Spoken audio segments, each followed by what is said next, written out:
नमस्कार, मेरा नाम है अभिषेक पांडे और आप देख रहे हैं डेली लाइन का डेली डिस्कशन। और आज के डिस्कशन का मुद्दा है राहुल गांधी की फ्यूचर प्लानिंग। फ्यूचर प्लानिंग की बात इसलिए कर रहे हैं क्योंकि जिस तरीके से लोकसभा के चुनाव में राहुल गांधी ने अपने विजन को और अपनी विजनरी आइडियाज को लेकर के कदम बढ़ाए हैं, जिस तरीके से वो अब कांग्रेस की लीडरशिप को जिस तरीके से आगे लेकर के चल रहे हैं, तो उनकी फ्यूचर प्लानिंग भी दिख भी रही है। रायबरेली और वायनाड दोनों ही सीटों से वो जीत हासिल करते हैं, लेकिन वो रायबरेली में बने रहते हैं। वायनाड में अब उपचुनाव होगा, तो रायबरेली में क्यों बने हुए हैं ये भी बताया जा रहा है कि उनके फ्यूचर प्लानिंग का एक हिस्सा है। जिस तरीके से वो भारत जोड़ो यात्राओं को उन्होंने अब लीड किया है, उससे कांग्रेस में एक जान आई है। कांग्रेस से जो लोग नाराज होकर के वापस चले गए थे, और एक धड़ा ये भी है कि वो वापस कांग्रेस में आना चाहता है, राहुल गांधी की लीडरशिप में काम करना चाहा। तो एक तरीके से फ्यूचर को लेकर के राहुल गांधी ने जो प्लानिंग की है, आज हम उस पर बात करेंगे कि क्या भविष्य की प्लानिंग है राहुल गांधी के, उत्तर प्रदेश में कितना काम करना चाहते हैं और किस तरीके से अब पार्लियामेंट में उनका रोल होगा। क्योंकि कांग्रेस की तरफ से भी कहा जा रहा है कि उनको लीडर ऑफ अपोजिशन बन करके बैठना चाहिए। अगर leader of opposition Rahul Gandhi बन करके बैठ जाएंगे तो आप समझिए कि बड़ी बड़ी जो एजेंसीज हैं, इसमें सीवीसी है, सीआईसी है, सीबीआई है, लोकपाल है, यहाँ पर नियुक्ति में लीडर ऑफ अपोजिशन भी प्रधानमंत्री के साथ बैठता है। तो राहुल गांधी का जो विज़न है, जो फ्यूचर प्लानिंग है, उस पर बहुत सी चर्चाएं होनी कि आने वाले समय में वो क्या करने वाले हैं। मार्तंड हमारे साथ हैं, कांग्रेस को अच्छे से समझते हैं अंदर। राहुल गांधी ने जिस तरीके से काम किया पिछले 1-1.5 साल में, लोग हंसते थे उनके ऊपर, लेकिन नतीजों में कन्वर्ट हुआ वो। तो ऐसे में अब वो आगे क्या करेंगे, फ्यूचर में क्या करेंगे, भविष्य में क्या प्लान कर रहे हैं अपनी इस ताकत के साथ, वो जरा आप बताइए। जी बिल्कुल। सबसे पहले तो उसी पे आते हैं जो आपने कहा कि राहुल गांधी ने बड़ी मेहनत की 1-1.5 साल।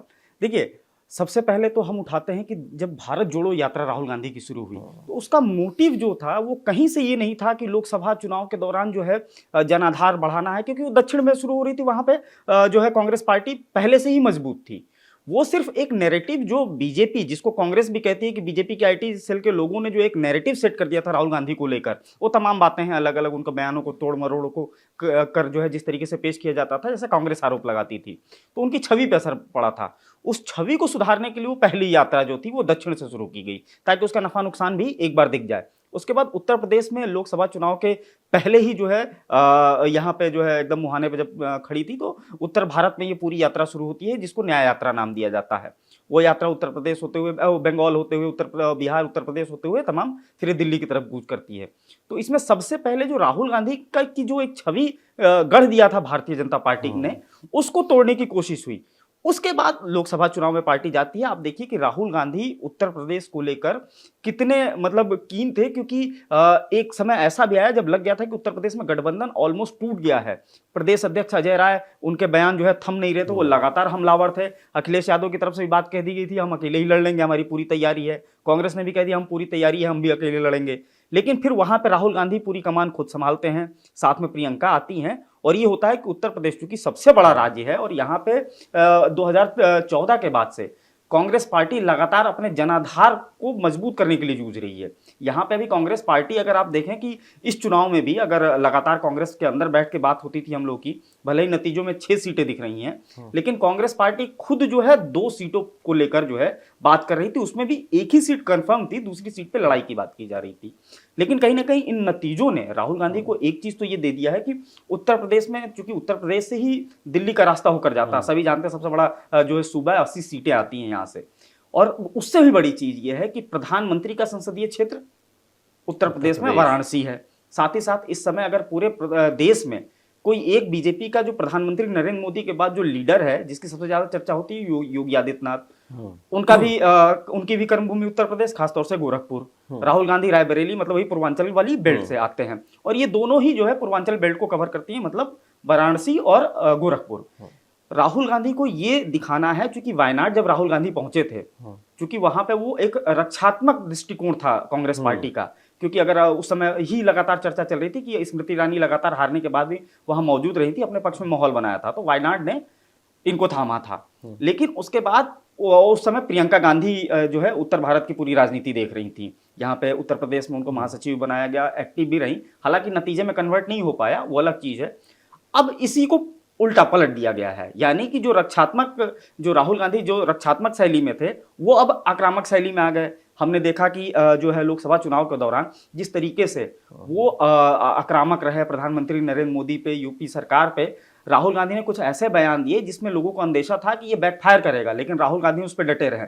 बनारस वाला बयान आपको याद होगा कि यूपी का युवा नशे में है, उसको लेकर दूसरे दिन प्रधानमंत्री नरेंद्र मोदी मंच से जो है उसको कैप्चर करते हैं और जो है अब मेरे बनारस के युवा के बारे में ये बातें कही जा रही है, तमाम तरह की बातें करते हैं। लेकिन क्या चुनाव में वो असर दिखा? नहीं दिखा। जो होना चाहिए, बनारस की केवल सीट छोड़ दें तो जो बनारस मंडल की सारी सीटें हैं वो भारतीय जनता पार्टी हार जाती है। तो कहीं ना कहीं राहुल गांधी का जो ये आक्रामक रूप था और ये जो बिल्कुल रिजिड रहने वाला कि मैं अपने बयान पे कायम हूं, इसने कहीं ना कहीं एक वो वोट वर्ग जो कि कभी भी 2019 में जब समाजवादी पार्टी और बहुजन समाज पार्टी का गठबंधन था, उस समय बहुजन समाज पार्टी अपना वोट समाजवादी पार्टी की तरफ नहीं ट्रांसफर कर पाई।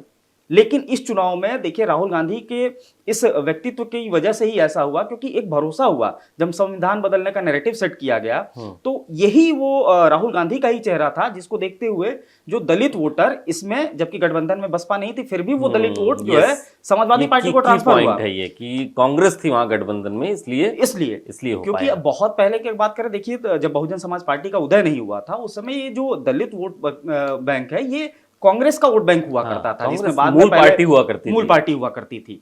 तो ये एक बड़ा फैक्टर था। और इसके साथ ही भारतीय जनता पार्टी दक्षिण में अभी भी अपनी राह देख रही है, वो अभी अपनी गोटियां सजा रही है।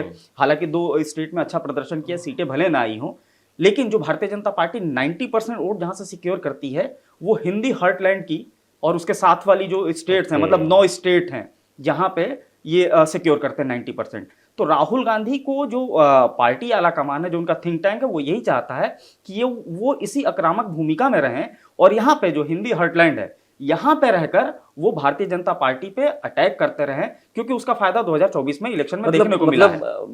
राहुल गांधी रायबरेली में इसीलिए रिटेन करके रह रहे हैं, यहाँ इसीलिए समय देंगे क्योंकि बीजेपी जहां पर मैक्सिमम जहां पे फायदा होता है उसको डैमेज करें, मतलब वहां पर कांग्रेस को और मजबूत करें, क्योंकि भाई यहीं से मैक्सिमम सीटें आती हैं बीजेपी की।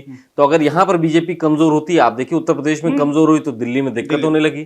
तो यहाँ पर राहुल गांधी का एक विजन तो ये दिख गया, फ्यूचर प्लान की यूपी और हिंदी हार्टलैंड में वो मजबूती से काम करेंगे। बिहार में अच्छे सहयोगी मिले, उत्तर प्रदेश में अच्छे सहयोगी मिल गए, दिल्ली पंजाब में भी अच्छे सहयोगी मिले हैं, तो यहाँ पर वो काम करना चाहते हैं।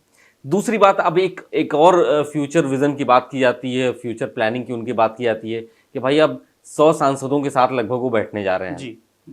तो अगर लीडर ऑफ अपोजिशन बन करके बैठेंगे तो फिर क्या काम कर सकते हैं? क्या मोदी सरकार पार्लियामेंट में परेशानी में रहेगी अगर वो लीडर ऑफ अपोजिशन बन के बैठते हैं? बिल्कुल, देखिए एक बहुत बड़ी चीज है, संसद में जब भी राहुल गांधी, पुराने भाषणों को उठा के देखिए, संसद की जो प्रोसीडिंग्स है, राहुल गांधी जब भी बोलते हैं, भले उसको कई बार प्रधानमंत्री नरेंद्र मोदी, क्योंकि जब राहुल गांधी अटैक करते हैं तो उस अटैक को संभालना खुद पीएम मोदी को पड़ता था। हमने पीछे जो है प्रोसीडिंग्स में देखा, भले वो कई बार हंसी में उड़ा देते थे लेकिन सामने तो आना पड़ता था ना। मतलब इट मींस कि देखिए एक राजनीति में सिंपल सी चीज होती है कि जो प्रतिद्वंदी होता है, ठीक है, वो किस तरीके से होना चाहिए, वो जो ऊंचे मंच पे बैठा होता है वो डिसाइड करता है। इट मींस कि आपने राहुल गांधी को एक तरह से माना ना कि भाई उनको काउंटर करने के लिए पीएम की ही जरूरत है, और पीएम ने भी माना कि मैं ही एक मकबूल जवाब दे पाऊंगा, तो कहीं ना कहीं एक लीडरशिप तो तैयार होगी राहुल गांधी की। तो अगर ये लीडर ऑफ अपोजिशन बनते हैं तो जाहिर तौर पे जो शुरू में ही आपने जिक्र किया कि तमाम एजेंसियां हैं जिनके जो प्रमुख हैं, उनकी नियुक्ति में लीडर ऑफ अपोजिशन भी साथ में बैठता है। तो अब तक जो ये खुला मैदान मिला हुआ था, अपोजिशन कमजोर था, उस तरफ से जो है कोई प्रतिक्रियाएं नहीं होती थी। अब सबसे बड़ी चीज अभी देखिए, कल ही एक खबर सामने आई कि राजनाथ सिंह को जिम्मेदारी सौंपी गई है स्पीकर के लिए, लोकसभा स्पीकर के लोगों से बात कर रहे हैं। और सबसे बड़ी जिम्मेदारी राजनाथ सिंह को इसीलिए सौंपी गई है कि वो अपोजिशन से भी अच्छे तरीके से उनको हैंडल कर सकते हैं, तो इसीलिए राजनाथ सिंह को आगे किया गया है। तो देखिए पहली परीक्षा तो यहीं शुरू हो गई। अगर राहुल गांधी, अगर कांग्रेस वहां पे 99 और 100 सीटों के साथ कांग्रेस बैठेगी तो जाहिर तौर पे राहुल गांधी का रुख एक अलग होगा, हालांकि वो हमेशा से आक्रामक रहे हैं। लेकिन आप ये बताइए, वो कह रहे हैं कि पार्लियामेंट रहते कहाँ हैं, उनके ऊपर आरोप लगता है वो तो हमेशा बाहर रहते हैं। एक रिपोर्ट के मुताबिक राहुल गांधी की लगातार पिछले 10 सालों में उपस्थिति पार्लियामेंट में लगभग 55% के पास है, जबकि एवरेज 70% से ऊपर है। तो जब वो बैठते ही नहीं, रहते ही नहीं, ये लोग कहते हैं कि ये काम नहीं करते, पार्लियामेंट में उपस्थिति नहीं है उनकी, आते नहीं है, तो एलओपी अगर आप बनेंगे तो आपको तो हमेशा ही रहना पड़ेगा वहां, छुट्टियां कैंसिल करनी पड़ेंगी। बिल्कुल ये बात तो है। लेकिन देखिए जिस तरीके से उत्तर प्रदेश में, खासतौर से उत्तर प्रदेश में या जैसे पूरे इंडिया में, देखिए कांग्रेस या जो गठबंधन था वो जिस तरीके से चुनाव लड़ रहा था, तो उसमें कहीं ऐसा नहीं दिखा कि वो उनका लक्ष्य है भारतीय जनता पार्टी या एनडीए गठबंधन को हराना। क्योंकि जिस 99 सीट लेकर भी अगर वो जश्न मना रहे हैं तो सीधे तौर पर उनका लक्ष्य यही था कि ये जो 400 का नारा दिया हमको उससे पहले रोकना है, नहीं जाने देना, नहीं जाने देना। लेकिन हालांकि जो साइलेंट कुछ वोटर्स ऐसे थे कि उन्होंने, जो साइलेंट वोटर भाजपा के साथ रहता था वही भाजपा से वायलेंट हो गया और इनके पास चला गया। तो जो उत्तर प्रदेश में 2 बात कर रहे थे वहां पे वो 70-80 समझ रहे थे, वो 100 के पास तक आंकड़ा पहुंच गया। लेकिन देखिए जो आपने बात कही है, अब रणनीति बदलनी पड़ेगी और वो रणनीति बदलते हुए राहुल गांधी दिख भी रहे हैं, काम करेंगे पार्लियामेंट में। जी, अब रणनीति बदलते हुए दिख रहे हैं क्योंकि अब पता चल गया है कि उत्तर प्रदेश के बिना कुछ भी संभव नहीं है। और उत्तर प्रदेश की आवाज उठाना, क्योंकि उत्तर प्रदेश में तमाम मुद्दे हैं। आप देखिए लगातार पेपर लीक का मामला हुआ, चुनाव के दौरान भी राहुल गांधी ने इस चीज को पकड़ लिया था, या अपोजिशन ने पूरी तरीके से पकड़ा और इसका जवाब भाजपा आखिरी तक नहीं दे पाई। अभी भी नीट पे पार्लियामेंट देखिए शुरू होगा, नीट को लेकर के जवाब देना मुश्किल हो जाएगा इस बार। अग्निवीर को लेकर जिस तरीके से राहुल गांधी ने आवाज उठाई, देखिए उस पर समीक्षा शुरू हो गई है। तो अब ये समझ में आ गया है कांग्रेस पार्टी को और खासतौर से राहुल गांधी को कि अब अगर मजबूती लानी है और अगर हमको जो है उत्तर प्रदेश में बेस बनाना है या हिंदी हार्टलैंड में भी बेस बनाना है, तो हमको पहले तो संसद में बैठना होगा, हमको आवाज उठानी पड़ेगी। और जो अभी तक, चूंकि एक और वजह थी, अभी तक विपक्ष बहुत कमजोर था, तो इस वजह से भी वो एक्टिविटी नहीं दिख रही थी। विपक्ष के भी हताश थे, निराश थे। एक अलायंस बना है कई मुद्दों पे। वो अलायंस जब संसद में इस चुनाव के पहले बैठता था तो बाहर से देखने में तो सब एक तरीके से लगते थे, लेकिन कई ऐसे मुद्दे होते जिसपे सब भटक जाया करते थे। अब कम से कम एक साथ मिलेगा राहुल गांधी को और ये करना ही पड़ेगा, क्योंकि इसके अलावा कोई दूसरा विकल्प है नहीं। तो आपको बने रहना है और अटैक करना ही पड़ेगा आपको। तो बने रहना है और बाहर भी और पार्लियामेंट के अंदर भी राहुल गांधी को काम करना होगा। कई तरीके की बातें हो रही हैं कि वो भविष्य में क्या करने वाले हैं, उनके फ्यूचर विजन को लेकर के चर्चा हो रही है। तो रायबरेली में वो सांसद बने रहेंगे, वाई नॉट छोड़ रहे हैं। पार्लियामेंट में मजबूती के साथ अगर रहेंगे तो कांग्रेस को और मजबूत करेंगे।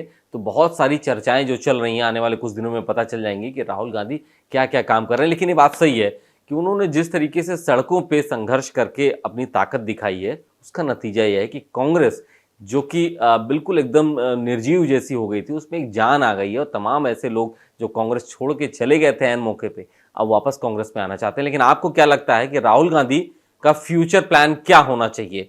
किस पर उनको काम करना चाहिए? उनका फ्यूचर एजेंडा क्या होना चाहिए?